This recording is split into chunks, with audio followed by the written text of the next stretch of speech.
What effect do you expect the run of disasters, from major rig losses to the Japanese earthquake and tsunami, to have on the marine insurance market? Well, to be honest, Jim, I don't think it's going to make a huge difference. One of the issues that I think we're faced in the marine market is a wealth of capacity across the globe, and I don't actually think this is going to make an awful lot of difference in terms of taking capacity out of the market. So in actual fact, we at Marsh, we're not seeing a huge amount of difference in terms of pricing differentials or any changes that are significantly happening across the globe. Marsh recently said it was the best buyer's market for ship owners for a long time. Is that still true?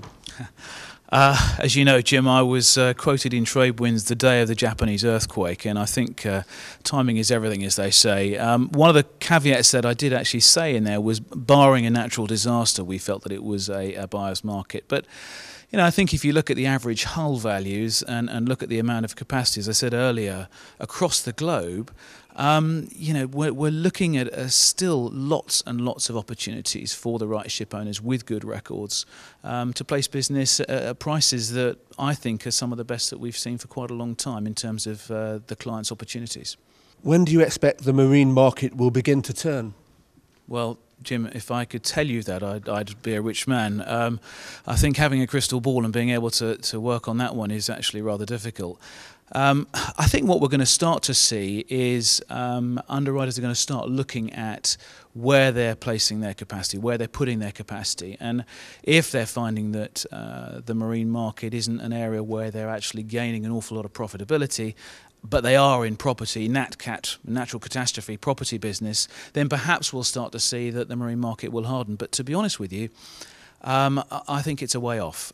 We may find that the reinsurance market starts to have an influence post-Japanese quake, and perhaps at 1/1/2012 we'll really start to see some differentiation. But right now, I don't think we're seeing anything that is significant, and we think that it's a pretty positive market for most buyers of marine hull insurance.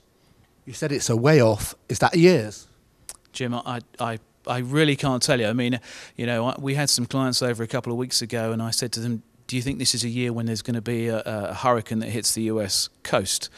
And they said, it smells, excuse me, it smells like it. Now, you know, if we have a catastrophe like that, another natural catastrophe globally that starts to hit the property market, then perhaps we'll see hardening across the board. But, you know, I think it's the natural catastrophe piece that we've got to look out for. The succession of losses at the lower end aren't making a significant dent into underwriters' profitability at the moment. But I think the natural catastrophe piece certainly will do. And if we see more of that over the course of the rest of 2011, then perhaps we'll see a slight hardening in the market going into 2012. But right now, as I said, I don't foresee that. We don't foresee that at Marsh, certainly.